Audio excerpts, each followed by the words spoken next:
Amen. Père Saint, nous glorifions ton nom ce matin. Merci parce que tu nous as choisis en ce jour pour être présents dans ta maison. C'est parce que tu as du bien à nous faire ce jour. Et je prie que, Seigneur, toute opposition soit anéantie et que tout cadeau, tout don parfait qui vient de toi arrive à destination. Trouve un cœur pour atterrir ce matin, dans le nom de Jésus. Père, je ne connais rien, que ma personne s'efface et que tu parles à ton peuple ce matin. Dans le nom de Jésus. Amen. Amen. Alors, nous allons prendre notre constitution. Amen. Voilà, parce que tout ce que nous faisons, tout ce que nous disons part d'ici. Est-ce que quelqu'un a sa constitution avec lui ce matin? Présente ça aux esprits, présente ça aux dominations, présente ça aux autorités, présente ta constitution. Dis avec moi, Seigneur Jésus, tout ce qui est dans cette parole me concerne. Tout ce qui est dans ce livre est vrai pour moi. C'est ce que je reconnais comme ta parole. Ce matin, mon cœur est à toi. Viens me parler. Je veux recevoir de toi l'orientation qui me conduira sur cette terre. Père, ce matin, si je suis en vie, c'est par ta grâce. Hier, d'autres sont morts. À cet instant précis, d'autres sont en train de rendre l'âme. Mais moi, je suis vivant. Quel que soit Alpha, tu m'as pas repris la vie. Alors je crois que tu as quelque chose à faire avec moi. Ce matin, je suis disposé et disponible à entendre ta parole. Au nom de Jésus, Amen. Matthieu 28. Nous allons parler de quelque chose qui marque le fondement de notre espérance. Amen. Le fondement de notre espérance. Vous voyez la différence entre deux chrétiens se situe au niveau de l'intensité de leur espérance. Il y a des gens qui arrivent à un certain moment donné de leur vie et qui deviennent pâles, timides, parce que l'espérance a baissé. La Bible dit que la foi vient de ce qu'on entend qui vient de la parole de Dieu. Mais l'espérance est basée sur notre foi.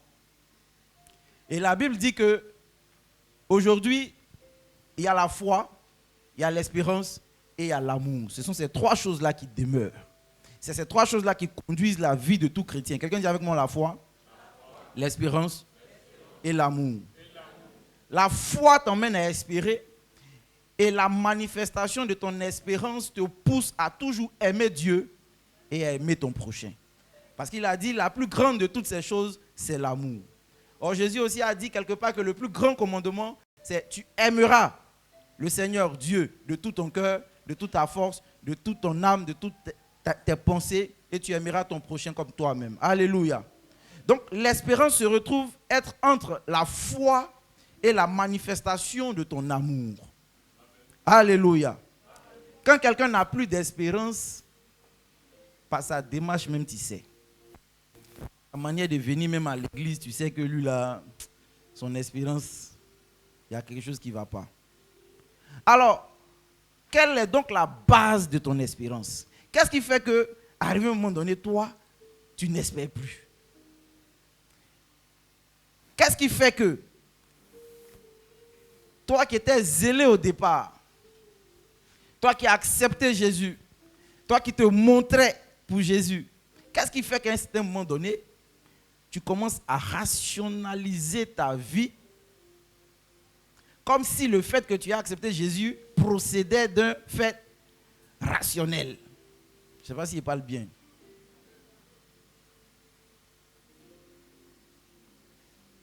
Dis à ton voisin quelle est la base de ton espérance. Alors, moi, la base de mon assurance et de mon espérance, c'est Jésus de Nazareth. Vous savez, il est mort à la croix. Quelqu'un dit il est mort à la croix. Et il est ressuscité le 3e jour. Les gens ont voulu cacher cette vérité, mais jusqu'à aujourd'hui, c'est établi. Quelqu'un dit avec moi, c'est établi. Alors, pourquoi donc il meurt et pourquoi donc il ressuscite? Nous, on n'est pas des religieux. Notre espérance est basée sur une démonstration de puissance. Et on va voir ça tout à l'heure. Alléluia.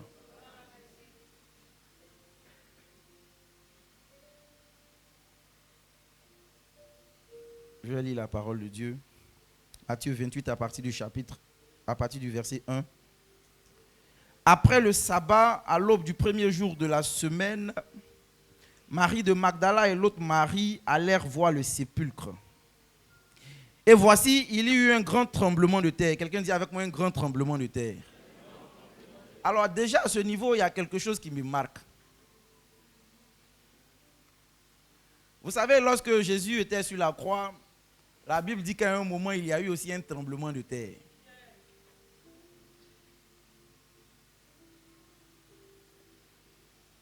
Et j'ai vu que dans le tremblement de terre, il y a quelque chose.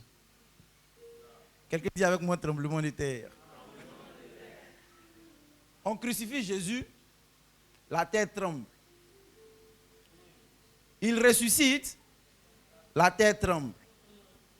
Et quand on analyse bien, la Bible dit qu'il est mort aujourd'hui, le 3e jour, il est ressuscité. Donc en l'espace de moins d'une semaine, il y a eu combien de tremblements de terre? Dans le même lieu ou bien dans un autre lieu? Dans le même lieu. Je ne sais pas si récemment vous avez vu le tremblement de terre en Turquie, c'est que ça a causé. Mais voici un lieu où la terre tremble 2 fois. Alléluia.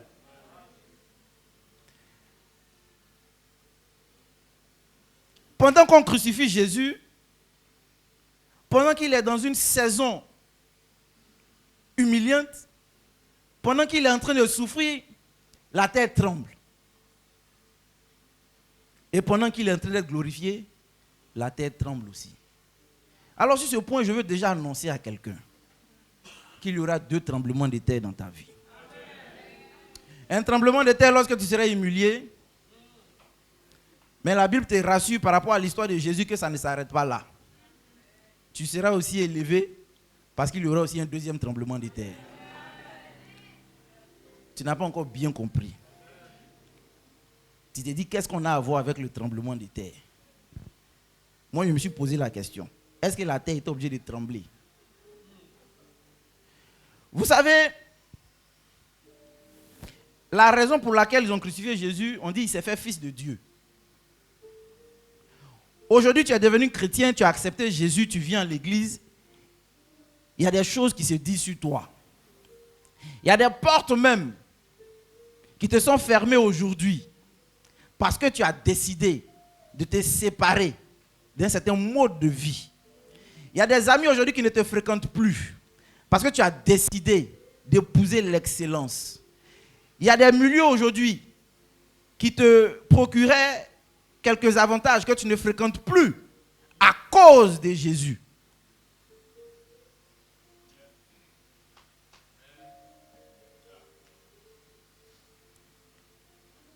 Je vais imaginer ça un peu, vous allez voir.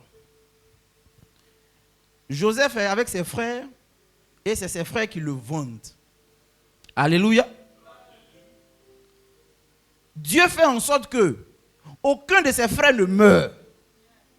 Et les mêmes frères qui l'ont vendu le voient Premier ministre. Est-ce que vous êtes en train de comprendre quelque chose? Tous ceux qui étaient en train de se réjouir quand tu étais humilié, tous ceux qui étaient en train de se réjouir quand ça n'allait plus chez toi, c'est les mêmes. Dieu ne va pas changer le décor. C'est les mêmes qui seront présents pour assister à ton élévation, pour assister à la gloire que Dieu a préparée pour toi. Écoutez, quand la Bible parle de la terre qui tremble, les hommes sont tirés de la terre. Il ne s'agit pas du sol seulement. Il s'agit de l'ensemble des entités tirées de la terre.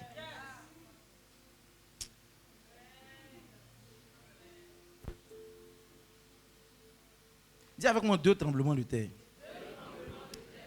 À la crucifixion, il y a un tremblement de terre. À la résurrection, il y a un tremblement de terre. Écoutez, la situation malheureuse, ou bien, je ne sais pas comment on dit ça. Ouais, ça c'est encore bon. Imaginez la crucifixion de Jésus. Jésus, nu, sur une croix. La raison, on dit qu'il s'est fait Dieu. Il s'est fait fils de Dieu. Voilà pourquoi aujourd'hui ça lui arrive. Il y a des gens même qui se moquaient de lui. On dit si tu es fils de Dieu, descends de la croix. Si tu es fils de Dieu, toi qui as ouvert les yeux de l'aveugle, les gens ont raconté n'importe quoi. Et c'est comme ça que les gens peuvent raconter n'importe quoi sur toi aujourd'hui. Mais sois serein. La Bible dit qu'il était impossible que la terre retienne Jésus. Je ne sais pas si quelqu'un comprend ça. Et c'est cette même manière-là qu'il est impossible que cette situation calamiteuse-là reste telle.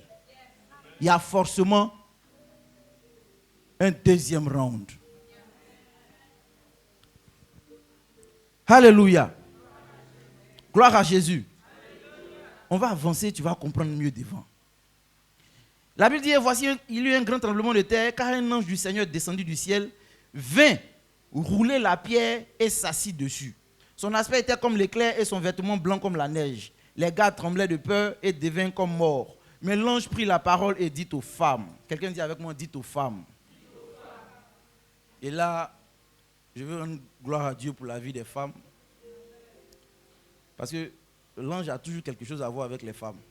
Je ne sais pas si vous lisez bien. Vous allez voir que c'est au moment là, il va parler. C'est aux femmes, il s'en va parler. Même pour la moment de Samson, c'est à ce moment. Ça dit, il parle beaucoup aux femmes. Et le message de la résurrection ici est en train d'être confié aux femmes. On acclame Jésus pour les femmes. Parce qu'elles ont en elles un critère là. C'est ça que Jésus utilise. Quelqu'un dit avec mon béret. C'est ça, c'est à cause de ça qu'on confie ça aux femmes. S'ils confient ça aux hommes, ça ne va pas aller vite. Les femmes, elles sont spécialistes dans ça. Tout de suite, vous allez voir que ça va prendre toute la ville. Si on donne ça aux pierres, ils vont aller prier. Or, Jésus veut que la ville soit informée de l'événement. Amen. Il dit aux femmes, pour vous ne craignez pas, car je sais que vous cherchez Jésus, qui a été crucifié, il n'est point ici.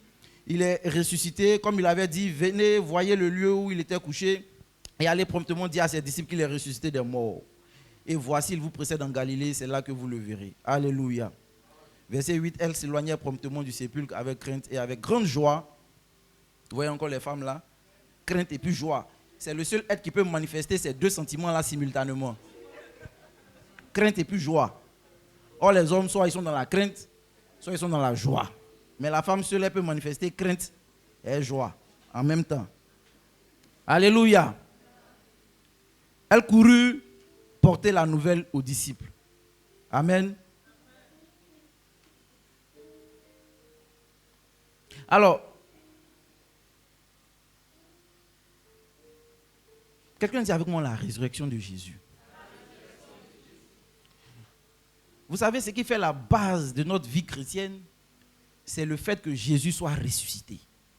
Si Jésus n'était pas ressuscité, mon frère, ma soeur, comme on le dit, on était dans le pain. Et puis, ce n'est pas sûr même qu'on soit ici, qu'on soit là, parce que c'est grave. Alors, pourquoi il est mort? Il est mort pour payer le péché de l'humanité. Quelqu'un dit avec moi le péché de l'humanité. Et vous savez, le fonctionnement céleste est réel. Ce n'est pas un film. Il fallait qu'il meure pour payer le prix de mes péchés, de tes péchés et le péché de l'humanité. Amen. Parce que, voyez-vous, la Bible dit que le salaire du péché, c'est la mort. Dieu a établi ça comme ça. Le péché a un salaire. Son salaire, c'est la mort. Et il y a un truc qui est vrai, c'est que quand tu pêches, bon, c'est pas, la personne ne pêche ici, parce qu'on dit que le chrétien ne pêche pas. Ceux qui pêchent là, il y a un pacte qui les lie à Satan. Parce que la Bible dit que le prince de ce monde vient, mais il n'a rien en moi. C'est Jésus qui parle. Et donc le péché, c'est une ressource de Satan. C'est son bien. Donc, quand l'humanité entre dans le péché, l'humanité tisse un pacte avec Satan. Et donc, il y a un prix à payer. C'est un peu comme quand tu vas à la banque et tu contractes un prêt à la banque. Tu es tenu de payer les mensualités de ce prêt-là jusqu'à échéance. N'est-ce pas? Qui sait de quoi je parle?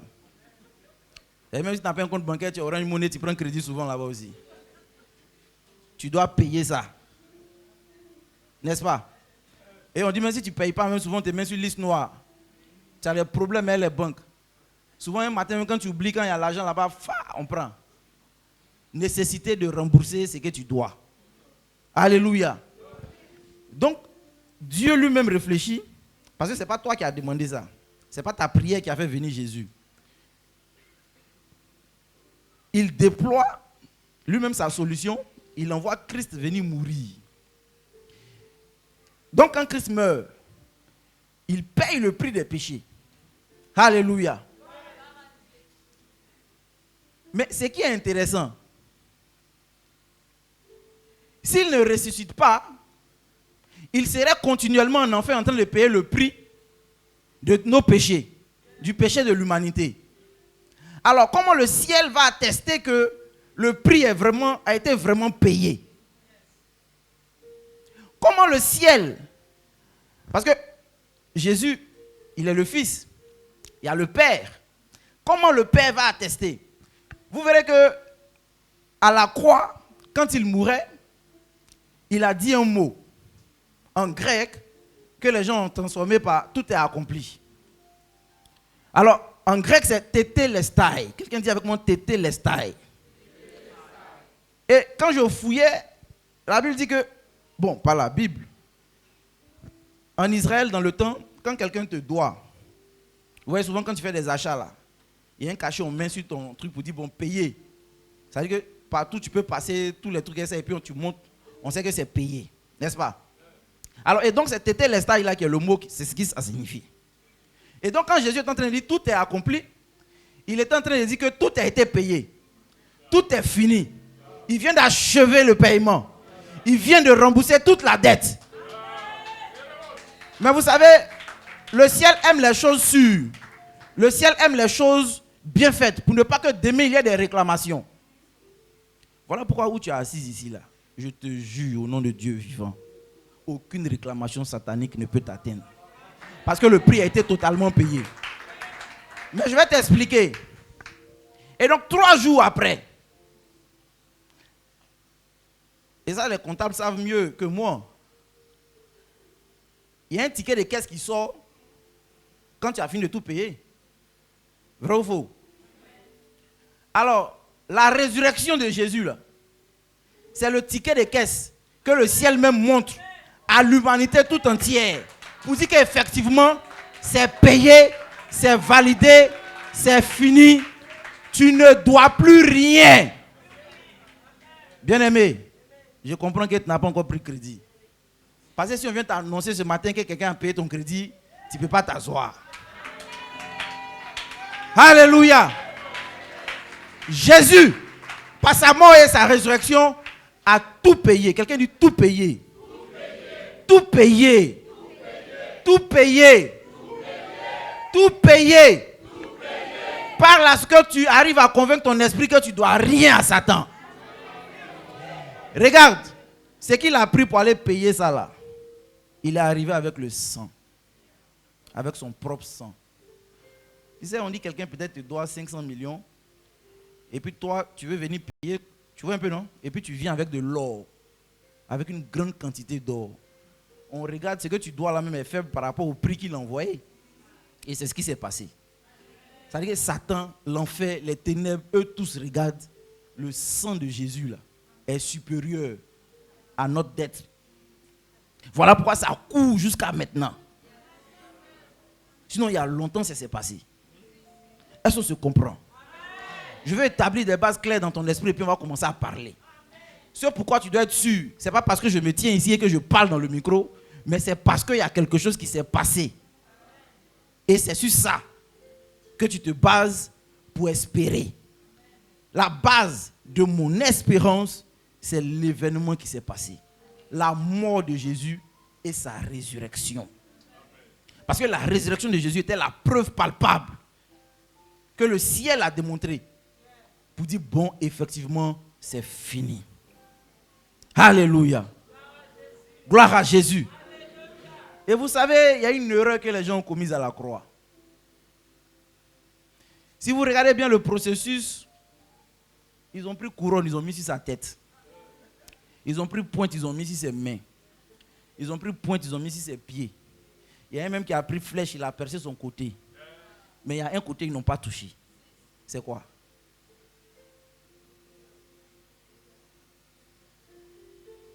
C'est un côté que toi aussi tu as. Et tu vas utiliser ça ce matin.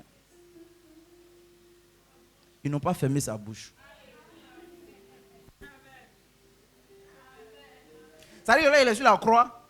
Et puis il laisse un mot. Tout est accompli. S'ils avaient fermé, ils n'allaient pas dire ça. Et s'il ne dit pas ça, ce n'est pas bon. Alléluia. Et tu as la même bouche là ce matin.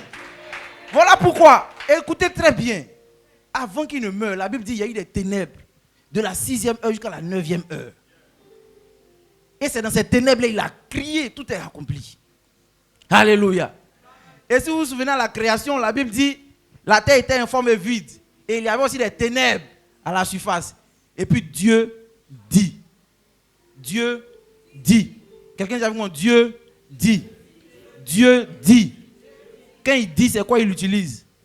Sa bouche. Mets ta main sur ta bouche. Parce que ce matin, tu ne vas pas t'asseoir pour écouter. On parle ensemble. On va prier ensemble. On va rappeler des choses que l'univers sait, mais l'univers fait comme s'il a oublié de façon. Alléluia. Et s'ils avaient fermé la bouche du Seigneur Jésus, bon, voici dans toutes les souffrances qu'il est en train de vivre là, mais il a courage quand même encore de parler. Bon, toi, c'est quoi tu vis et puis tu ne veux plus parler là? Dis-moi un peu, on va échanger. C'est quoi tu vis? Jésus, on l'a frappé, on dit 40 coups moins 1. Il a pris la croix depuis le jardin là-bas jusqu'à Golgotha. Hein? On l'a giflé, ils ont mis couronne d'épines sur sa tête. Tout. Mais malgré tout ça là. Et puis un coup on dit il y a des ténèbres. Mais ça ne l'a pas empêché de parler. Toi, qu'est-ce qui t'empêche de parler? Qu'est-ce qui te décourage au point où tu ne veux plus parler? Qu'est-ce qui t'emmène à être découragé au point de ne plus parler? L'espérance de Jésus était basée en Dieu le Père, qui savait qu'il ne l'abandonnera jamais. Mais il devait traverser cette circonstance pour bénéficier de la gloire à venir. Alors, quand tu es chrétien, tu es chrétienne, ce n'est pas seulement venir dire les prophéties, Dieu va faire. Et puis tu cries, Amen. Dieu va faire, Amen. Et puis quand tu sors d'ici, tu dis, peut-être le pasteur c'est un menteur, ou bien le prophète là même, est-ce qu'il est ouin? Et puis bon, tu dois te chercher maintenant dans un autre coin, où on te marmaille, et puis tu reviens. Mais on acclame quand même pour ton retour.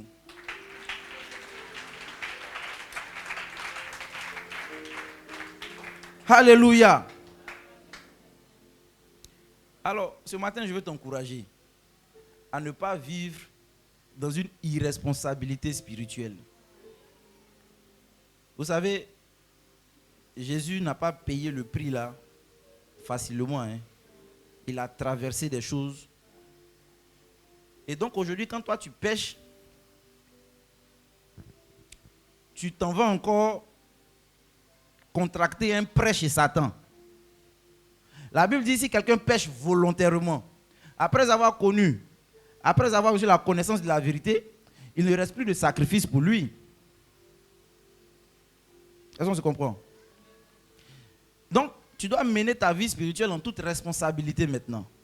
Normalement, quand tu sais d'où tu es quitté, il y a des choses que tu ne peux plus faire. On dit quand un serpent t'a lapé, même vers des terres, tu sautes. Alléluia. Mais moi, je ne sais pas comment des gens arrivent à s'accommoder encore à des milieux. Amen. Alléluia. Il y a un truc qui s'est passé au deuxième tremblement de terre. La Bible dit que c'est un ange qui est venu du ciel. Le premier tremblement de terre, Jésus est en train d'être crucifié. Et puis bon, la terre a tremblé. Parce que la terre est en train de recevoir une puissance. Mais pour le deuxième tremblement, la Bible dit qu'un ange est descendu du ciel. Il vient rouler la pierre qui était à l'entrée du sépulcre. Et la Bible mentionne un fait qui m'a paru assez bizarre. Quelqu'un dit avec moi, un ange vient rouler la pierre. Et il s'assoit maintenant sur la pierre. Est-ce que ça te paraît bizarre aussi comme moi? Un ange, il s'assoit sur la pierre.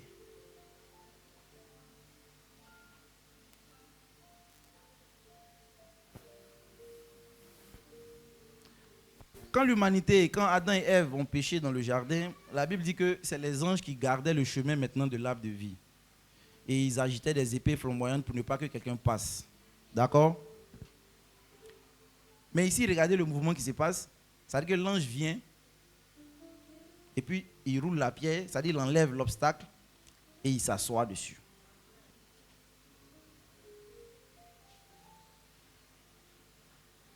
Pourquoi il s'assoit sur la pierre qui est à l'entrée du tombeau? Pourquoi? Et la question que je me pose, il est toujours assis sur cette pierre ou bien il s'est levé? Parce que la Bible ne mentionne pas le temps où il s'est levé. Hein. Il est assis dessus. Ça veut dire que ce qu'il a fait pour Jésus là est encore valable pour chacun d'entre nous jusqu'à la fin du monde. Est-ce qu'on se comprend? Mais qu'est-ce que cela symbolise? Il est en train de dire que plus aucune situation de mort ne peut t'arriver. Seigneur, aide-moi à traduire ça bien. Il est en train de dire que la résurrection est ton partage. Il est en train de te rassurer que tu n'auras plus de problème avec ce qu'on appelle la mort, avec le statu quo éternel.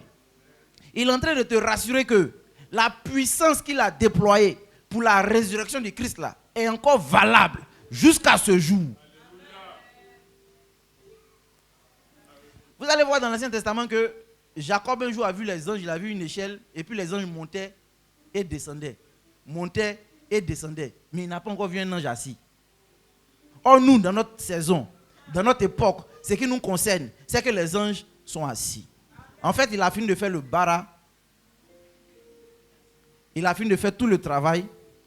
Il a fini d'exécuter toute la mission céleste et il est assis.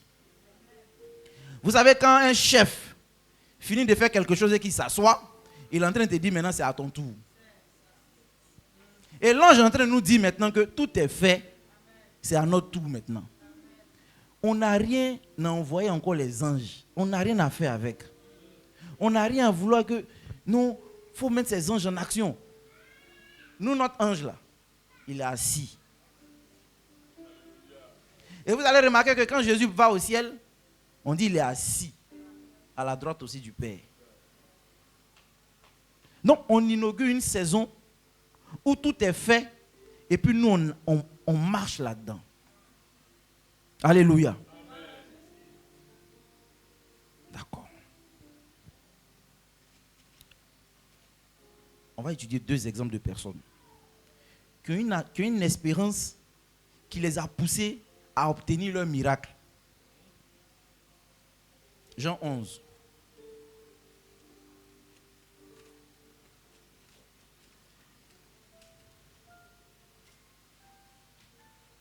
Et là, je veux que quelqu'un fasse la lecture.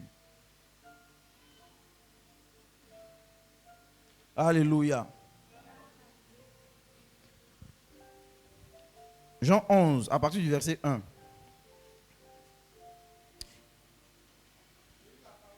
Amen. Il y avait un homme malade, Lazare, de Béthanie, village de Marie et de Marthe, sa sœur.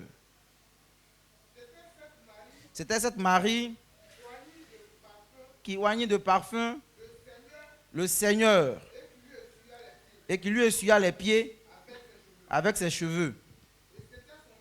Et c'était son frère, Lazare, qui était malade. Excuse-moi, un instant. Vous voyez, le temps que la Bible utilise pour relater ce fait-là est à l'imparfait. Ça veut dire qu'on est en train de lire une histoire où la fin est déjà heureuse. On dit c'était. Alléluia. Verset 3. Oui. Seigneur, voici celui que tu aimes est malade. Après avoir entendu cela, Jésus dit, cette maladie n'est point à la mort, mais elle est pour la gloire de Dieu, afin que le Fils de Dieu soit glorifié par elle. Amen. Merci. Amen. On a tous lu cette merveilleuse histoire de Lazare. Ce qu'on sait à la fin, c'est que Lazare est ressuscité. Mais ce qu'on n'a pas compris, c'est que pourquoi Lazare est ressuscité. Ça dépend de comment il est mort. Ça dépend de dans quel état d'esprit il est mort.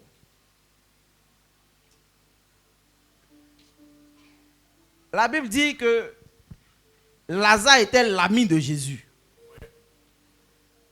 Et la Bible explique l'action que les sœurs de Lazare ont posée dans la vie du Seigneur.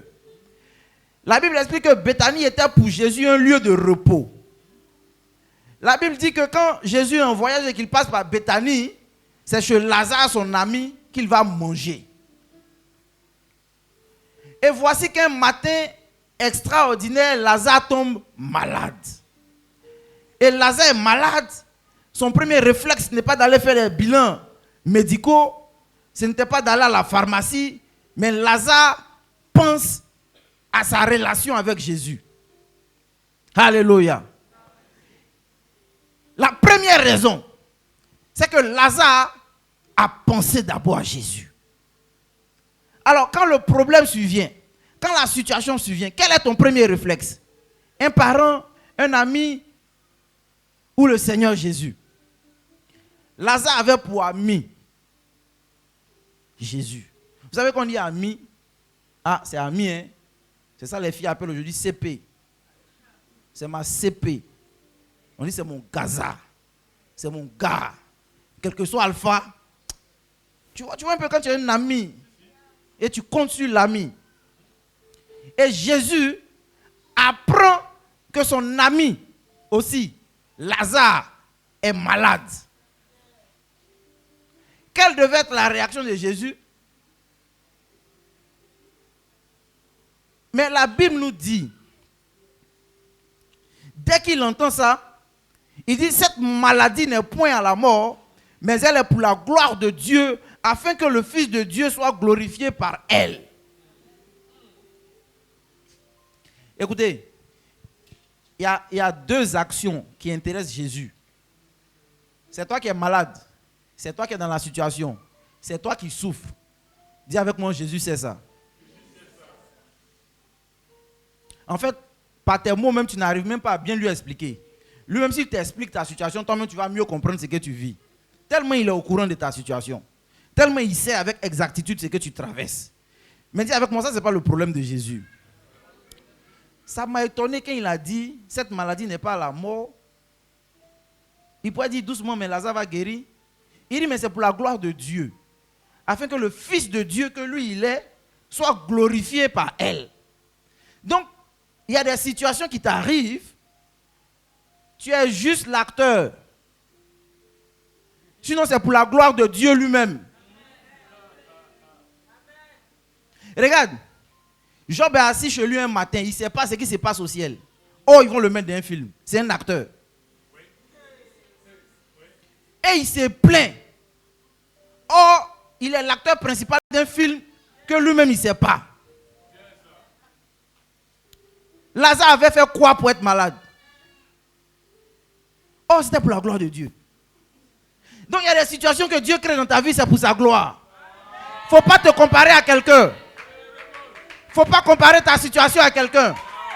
Regarde, quand la gloire de Dieu va se manifester, tu comprendras. Il dit cette maladie n'est pas la mort. Ça veut dire que la situation ne va pas te tuer. Pourquoi? Parce que tu as une promesse de l'Éternel. Et quand tu as une promesse de l'Éternel, tu deviens immortel. Pendant que les soeurs de Lazare étaient en train de s'inquiéter, et regarde Jésus, il dit c'est pour la gloire de Dieu, ce que vous voyez là. Mais Dieu, si tu veux montrer ta gloire là, moi j'ai quoi à voir et puis je suis malade. Seigneur, j'ai quoi à voir et puis c'est moi depuis là je ne travaille pas. Mais Seigneur, ta gloire là, il faut aller chercher un autre acteur. Il faut aller chercher un autre acteur. Voici quelqu'un d'autre, il faut aller le prendre. Mais moi je t'ai fait quoi et puis depuis là c'est moi je ne suis pas marié. Mais je t'ai fait quoi Seigneur? Tu ne comprends pas. Dis avec moi, Seigneur Jésus, cette situation, c'est vrai. Elle est insupportable. Mais c'est pour ta gloire. Et vous voyez quelqu'un qui a la Bible et qui lit et qui médite, peut comprendre la vie. Mais si tu ne sais pas, et regardez ce que Jésus fait. Bon, tu as appris maintenant que ton ami est malade. Oui, ce n'est pas pour la mort, c'est pour la gloire de Dieu. Mais viens le guérir. La Bible dit, il a fait combien de jours encore? On dit, lors donc il lui a appris que Lazare était malade, il resta 2 jours encore. 2 jours encore. Est-ce que quelqu'un connaît pas lui d'un jour? Ça dit, moi un jour, il y a eu un palu. C'est Rosine qui m'expliquait ce qu'il disait après. Elle dit, c'est ce que tu disais, hein? J'ai dit, ah bon, moi? Mais ça me traumatisait, j'ai raconté n'importe quoi. Je ne sais pas si c'est palu Lazare a eu, mais imaginez, le gars, il est couché pendant 2 jours, 3 jours, il atteint un ami. Oh, Béthanie n'est pas loin du lieu où Jésus était. Il paraît que c'était 3 ou 4 kilomètres. Et, chose bizarre, la Bible dit au verset 5, « Or, Jésus aimait Marthe et sa sœur et Lazare. »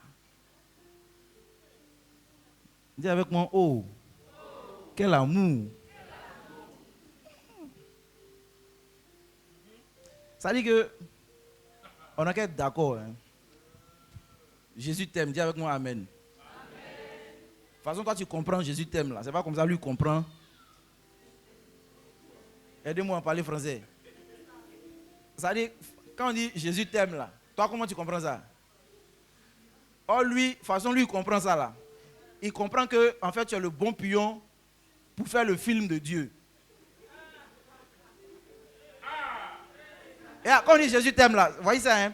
Ça dit que lui il dit, c'est avec toi là que sa gloire va se manifester. En fait, c'est toi qui peux réussir mieux le film. Quand il a fait le casting là, l'acteur qui peut bien jouer le film là, c'est toi. Et c'est ça, on dit il t'aime.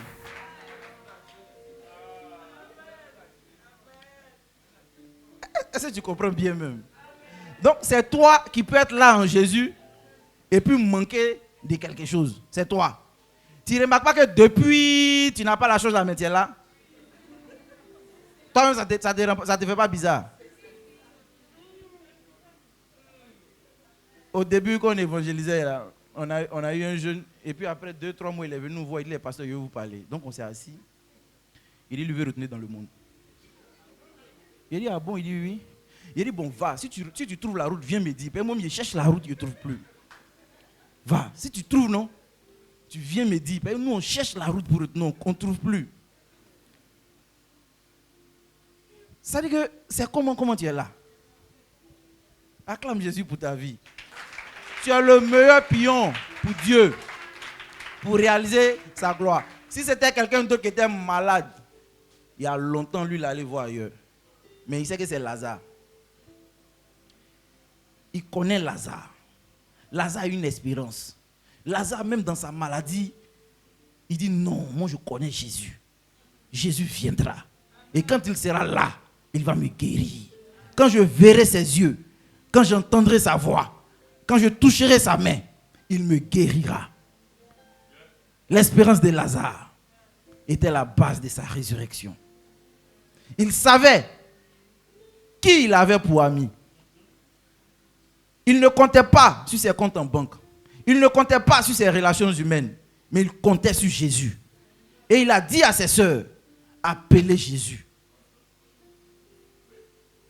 Et vous allez remarquer que ses sœurs ont dit, si tu étais ici, il n'allait pas être mort. Il n'allait pas mourir. Parce que, vraiment, il y a un taximan qui m'a dit, il dit, quand on part à l'hôpital, et puis tu arrives, et puis tu fais sortir l'argent, les billets là, tu comptes devant lui, le bruit des billets là. S'il entend ça et qu'il ne bouge pas, c'est que c'est fini, il va mourir. Il dit, comment ça? Il dit, est-ce que tu connais l'argent? Il dit, ah bon? Il dit, oui, que c'est un signe. Hein? Quand le gars à l'hôpital, on dit, bon, ses parents rient, ils sautent, là, et puis il ne répond plus là. C'est fini. Parce que le blé a un pouvoir. Il dit, mon Dieu, les gens ont des esprits. Hein? Bon, mais Lazare lui compte sur Jésus de Nazareth. Alléluia. Et j'ai fouillé toute la Bible. Je n'ai pas vu quelqu'un qui a compté sur Jésus et qui a été déçu. La Bible dit, oh, l'espérance ne trompe point. On n'a pas dit ne trompe pas. L'espérance ne trompe point. Dis avec moi, mon espérance sur Jésus-Christ de Nazareth ne me trompera point. Dis ça bien.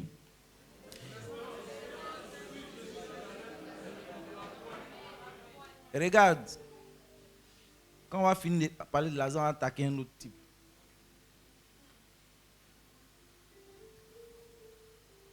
Verset 7. Et il dit ensuite aux disciples, retournons en Judée. Les disciples lui disent, Rabbi, les Juifs tout récemment cherchaient à te lapider et tu retournes en Judée. Il y a quelque chose ici. Jésus, on va comprendre maintenant quel est le film qui avait été préparé pour que Lazare soit malade là. On comprend. Vous savez, dans Jean 10, à partir du verset 31, là-bas, il y avait un discours qu'il avait eu avec les Juifs, où ils ont cherché à le lapider. Et puis il dit, mais pourquoi vous me lapidez? J'ai fait ça, j'ai guéri l'aveugle, j'ai fait ça, mais pour quelle œuvre vous me lapidez? On dit non, c'est pas à cause d'une œuvre qu'on veut te lapider. Mais toi, tu es homme, et puis tu te fais fils de Dieu, là. C'est à cause qu'on veut te lapider. Vous comprenez la situation? Vous comprenez le contexte? Donc, il y a un truc qui se passe entre lui et les Juifs. Et ses disciples lui rappellent ça. La fois passée, là, on était là-bas, les Juifs voulaient te lapider. Toi, tu veux qu'on retourne encore en Judée. Alors, l'exemple à suivre ici de Jésus m'a marqué. Voilà pourquoi je vous ai dit au début qu'il y a toujours un deuxième round. La terre qui a tremblé première fois, pour une situation qui paraissait être déplorable, va trembler encore une deuxième fois pour une situation favorable.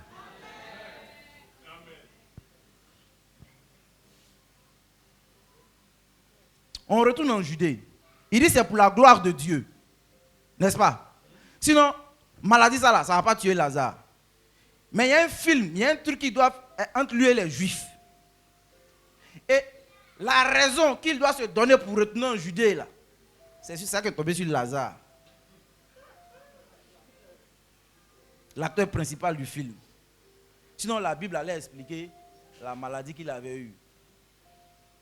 La femme, on dit, elle avait perdu des sang. Il y a plein de gens qui ont expliqué leur maladie. Mais lui, il est malade. Alléluia. Gloire à Jésus. Donc souvent, ne te culpabilise pas. Comment je dis ça? Ne pense pas que c'est fini. Ne pense pas ça. Si tu es chrétien, tu es enfant de Dieu, il arrive, il dit, Jésus répondit, n'y a-t-il pas 12 heures au jour? Si quelqu'un marche pendant le jour, il ne bronche point parce qu'il voit la lumière de ce monde. Mais si quelqu'un marche pendant la nuit, il bronche parce que la lumière n'est pas en lui. Après ces paroles, il leur dit, Lazare, notre ami, dort. Mais je vais le réveiller. Vous savez, ceux qui conçoivent le film, là, quand le film est en train de passer, leur réaction et puis toi, ta réaction qui regarde là, ce n'est pas la même chose. Lui, il sait ce qui va se passer. C'est toi qui ne sais pas. Jésus, lui, sait que Lazare dort. On dit non, c'est un langage. Lazare dort. C'est un film. Tu ne travailles pas actuellement là? Hein? C'est un film.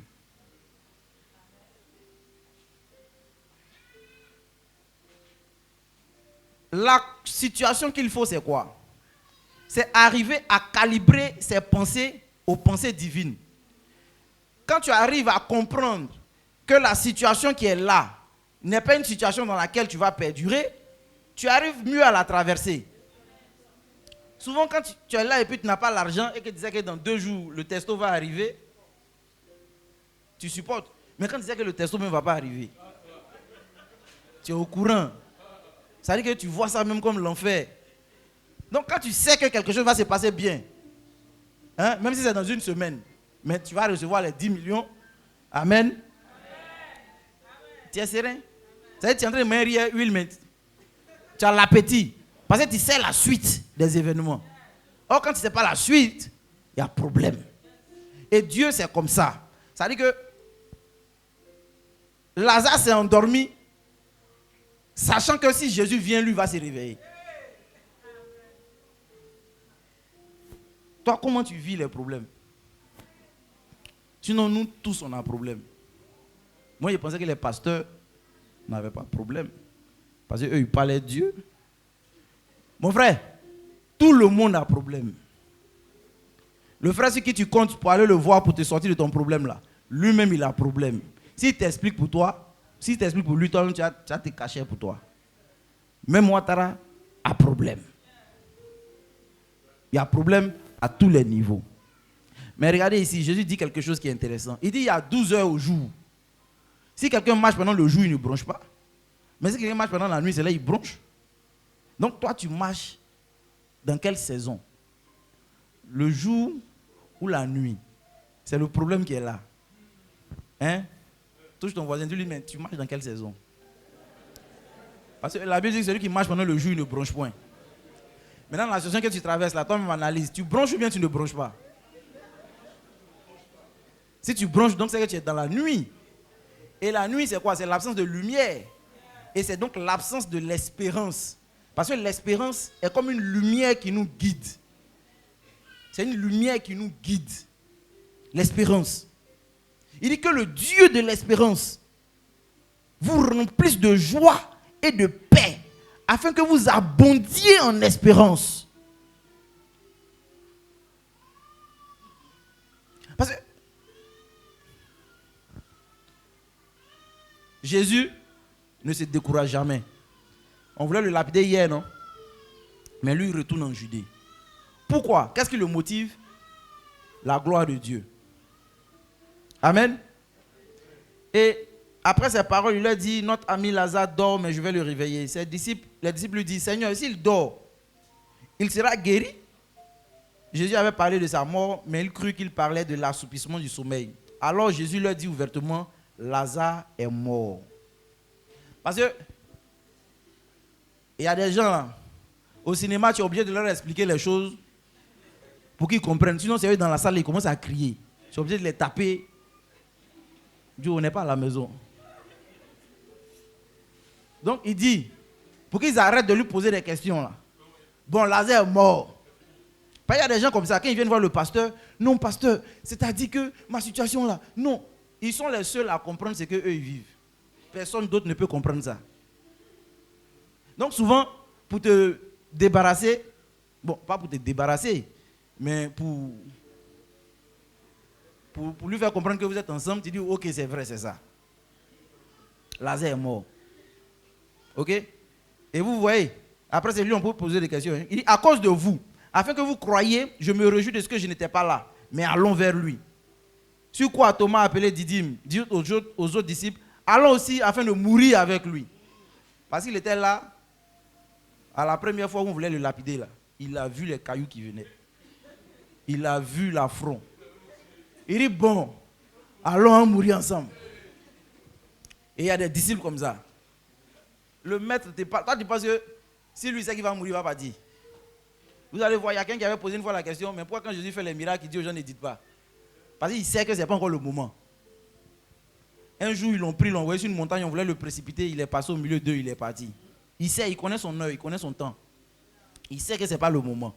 Donc, ils avancent.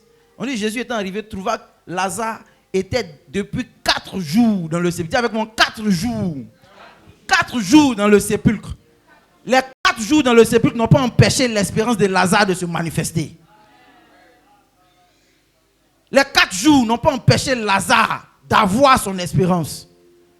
À quelle épreuve tu es confronté et tu as déjà perdu ton espérance?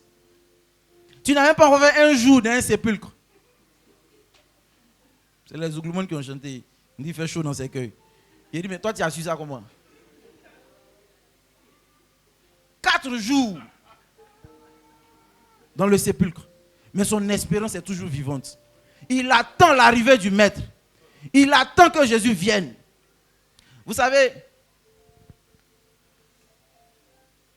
en physique, on parle de la force gravitationnelle.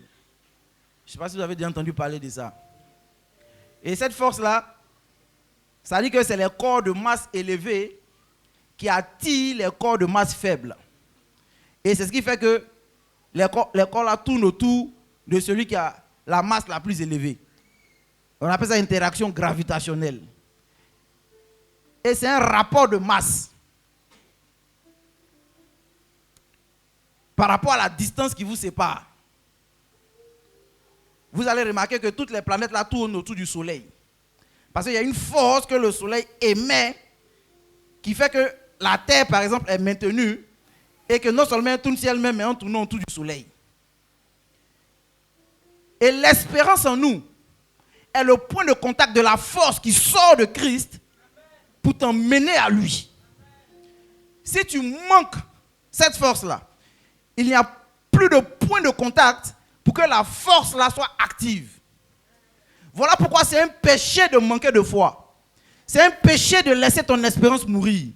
C'est un péché de laisser ta foi être abattue. Si tu dois perdre quelque chose, perds tout sauf ta foi. Perds tout sauf ton espérance. Perds tout sauf ta connexion avec Jésus. Ne pense jamais que Jésus est faible. Ne pense jamais que Jésus est en retard. Ne pense jamais qu'il est incapable. Écoutez, dans toute l'histoire de l'humanité, tous les grands hommes sont morts. Mais il est attesté que Jésus-Christ est ressuscité des morts. Il est le seul qui a été ressuscité des morts. Et les gens ont voulu étouffer cette vérité. Mais jusqu'à présent, cette vérité demeure. Jésus-Christ, le ressuscité. Alléluia. Je veux que tu augmentes l'intensité de ta foi, qui va impacter par induction ton niveau d'espérance. Méfiez-vous de ceux qui font de la chrétienté une habitude. C'est dangereux. Je vous dis, un matin, tout peut changer. Tu n'es même pas préparé à ça. Est-ce que tu penses qu'il va arriver un moment dans ta vie où 100 000 c'est comme 5 francs pour toi? Bon, le amen même là, vous avez vu non?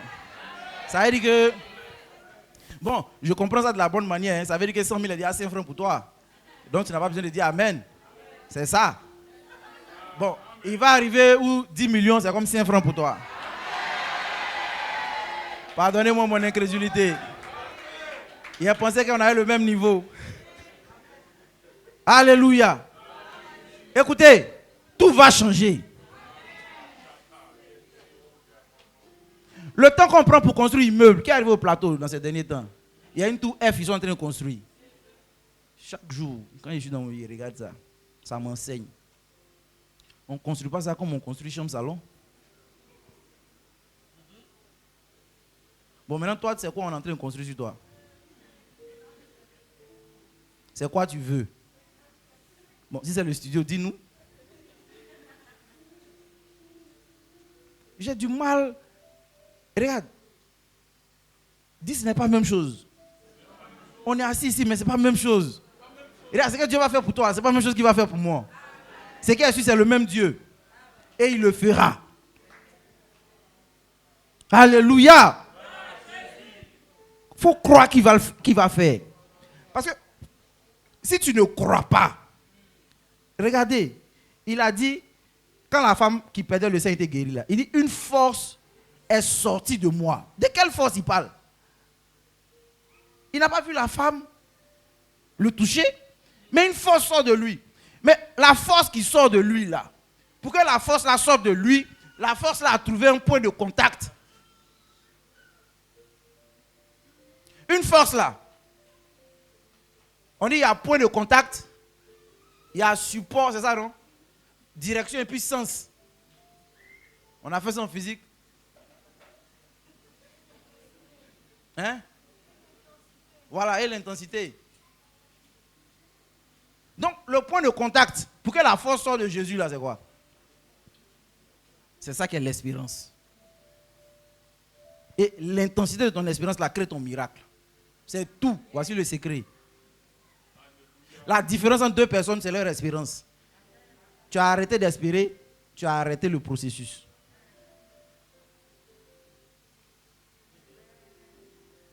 Là, je vais toucher Abraham directement. Il dit, apporte-moi ton fils, ton unique, celui que tu aimes. Et un matin, voici Abraham qui prend et il est en train de partir sur la montagne avec son fils.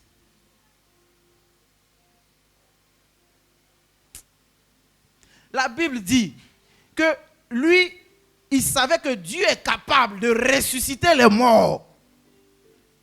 Et sa marche là, est conduite par cette pensée. Ce qui fait que quand il arrive au lieu, il fait l'autel, il étale son fils sur l'autel, il prend le couteau, il est prêt à égorger. Dieu lui dit stop. Je sais maintenant que on peut travailler ensemble. Toi, on peut travailler ensemble. Tous ceux qui vont mourir là, ils vont aller dans ton sein. Et tu es le père de la foi. Écoutez, son espérance a fait en sorte que il a retrouvé son fils. Parce que dans son esprit, son fils était déjà mort. Est-ce qu'on comprend? C'est à nous, Dieu dit donne ça et puis on réfléchit. Sinon lui, il a pensé déjà dans son esprit que son fils est parti. Mais la Bible dit, il pensait que Dieu est capable de ressusciter les morts. Donc même si son fils s'en va, Dieu va le ressusciter. Et Dieu, ayant su ça, ne permet pas qu'il mette la main sur son fils et puis dire, regarde le mouton. Et quand tu mets en œuvre ton espérance, pendant que tu es en train d'accomplir la volonté de Dieu, ce qui te donne la force pour accomplir la volonté de Dieu, là, c'est ton espérance. Si tu n'as plus d'espérance, tu ne vas rien faire la volonté de Dieu. Il y a des gens à qui on parle, mais qui n'ont plus d'espérance. Qui n'ont plus d'espérance. Quand quelqu'un n'a plus d'espérance, il faut monter, tu vas descendre, c'est fini. Et c'est ce qui fait que Dieu maintenant, dans le processus, sachant que l'espérance d'Abraham est active, pendant que Abraham monte avec Isaac, Dieu aussi monte avec le bélier. Vous savez, c'est de façon concomitante. C'est-à-dire que pendant que tu es en train de faire, là, tu ne vois pas l'autre côté, mais Dieu aussi est en train de faire. Il est en train de venir vers toi. Il est en train de marcher vers toi. Quand tu t'arrêtes, Dieu aussi s'arrête. Mais quand tu continues, il continue. Jusqu'à ce que vous ayez un rendez-vous au sommet. Dis avec moi, rendez-vous au sommet. Ce n'est pas une histoire de maintenant. On va se croiser dans 2 ans, dans 3 ans. Et puis on verra. Il faut dire, Dieu, il est bon. Il est fidèle. La Bible dit qu'il a espéré contre toute espérance. C'est un vieux père. Ah! Ça veut dire qu'il est arrivé à la limite de l'impossible. Il regarde son corps. Lui-même, il pose la question à Dieu. Un homme de 100 ans peut enfanter? Ma chérie Sarah, elle a 90 ans, Dieu. Il est en train d'informer Dieu. Quelqu'un, il a dit aux gens, il dit la vierge sera enceinte. Une vierge enceinte. C'est Sarah de 90 ans qui va en aider.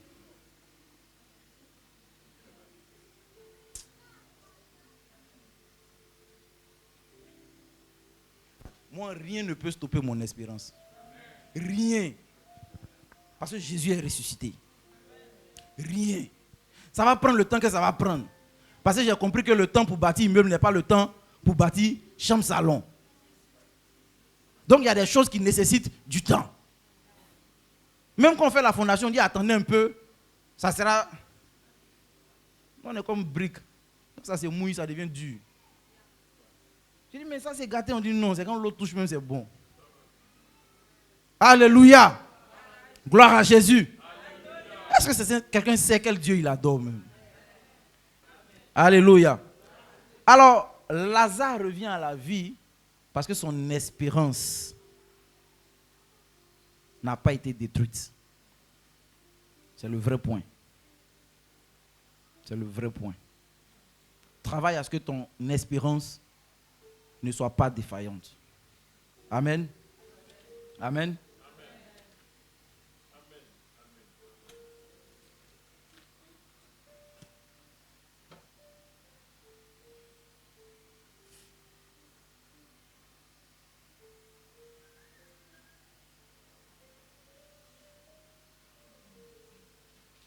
Au verset 24, il dit, je sais, lui répondit Marthe, qu'il ressuscitera à la résurrection au dernier jour. Jésus lui dit, je suis la résurrection. Est-ce que vous comprenez ça? Je suis la résurrection. Quand il devait se révéler à Moïse, il dit, mais quand je vais aller dire au peuple là, c'est quel Dieu il a dit? Il dit, il faut dire le Dieu, je suis celui qui suis. Et ça, c'est le français qui a traduit ça comme ça. Sinon, il dit, c'est Yahweh. Yahweh. Je suis. C'est-à-dire que lui, il est dans un éternel présent. Il n'est pas dans un présent continu. Il est dans un éternel présent. Il dit, quand le problème se présente à lui, il est la solution au problème. Lazare doit être ressuscité, non? Il dit, je suis la résurrection et la vie. Et regarde ce qu'il dit. Est-ce qu'on peut lire ça encore ensemble, le verset 26? Dis avec moi, et quiconque vit et croit en moi ne mourra jamais. Crois-tu cela?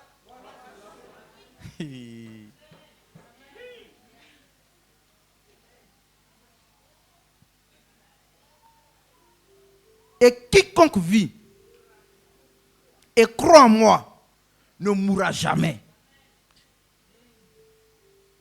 C'est sur cette base-là qu'il était donc impossible que Lazare reste dans le tombeau. Pourquoi? Lazare a vécu et Lazare a cru en lui. Jusqu'à ce que la situation calamiteuse arrive, Lazare ne s'est jamais dérobé. Il a toujours mis son espérance en Dieu. Il y a une autre histoire qui m'a marqué aussi dans la Bible. La femme sunamite. Elle était là sans enfant. Le prophète est venu prier pour elle. Elle a eu un enfant. Il est arrivé que l'enfant est décédé. Et le père a dit à ses serviteurs, envoyez l'enfant à sa mère. Parce que le père a compris que lui, son niveau d'espérance, là, ce n'est pas la peine. Et vous remarquerez que quand on lui demande, Madame, il y a quoi? Elle dit, tout va bien.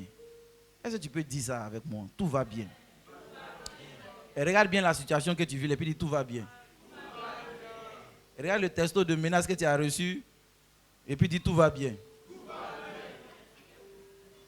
Et regarde encore la matière que tu n'as pas encore validée là, il faut dire, tout va bien. Bon, regarde maintenant le gars qui est sur le point de te laisser, il faut dire, tout va bien. Bon, regarde ce que les médecins viennent de te dire. Il faut dire tout va bien. Tout va bien.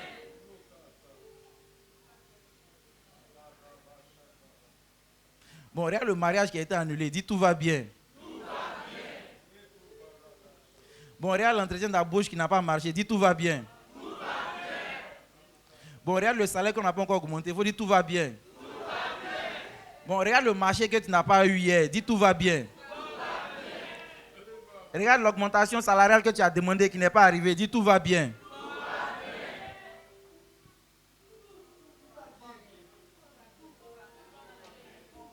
bien. Vous savez, la vie chrétienne, c'est la continuation de l'espérance.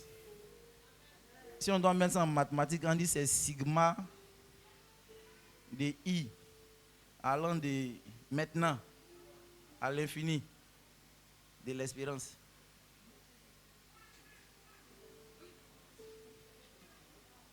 C'est-à-dire c'est la somme de toutes les espérances, dans toutes les situations, dans toutes les épreuves, dans toutes les situations.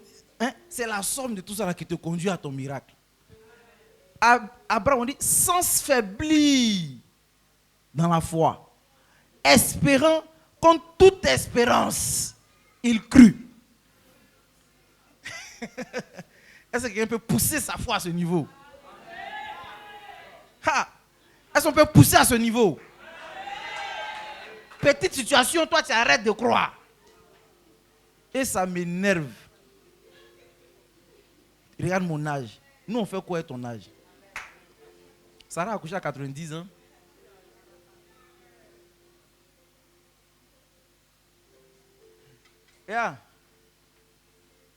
Dieu n'a pas établi, ça dit que chaque homme va naître et puis va mourir à tel âge.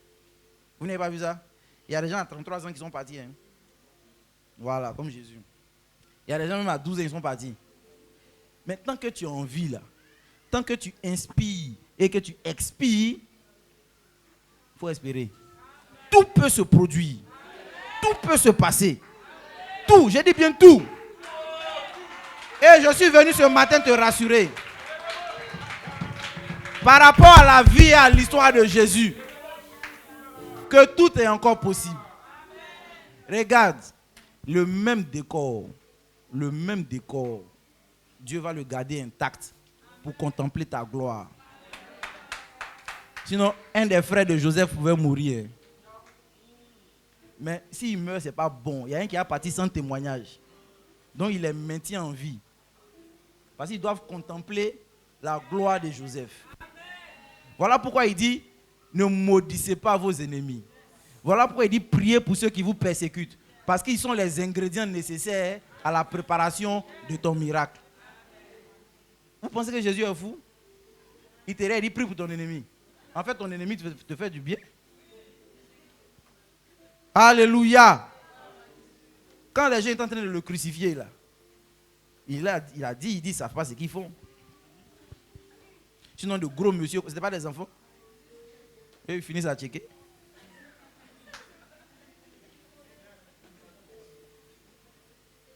Mais ils disent, ils ne savent pas ce qu'ils font là.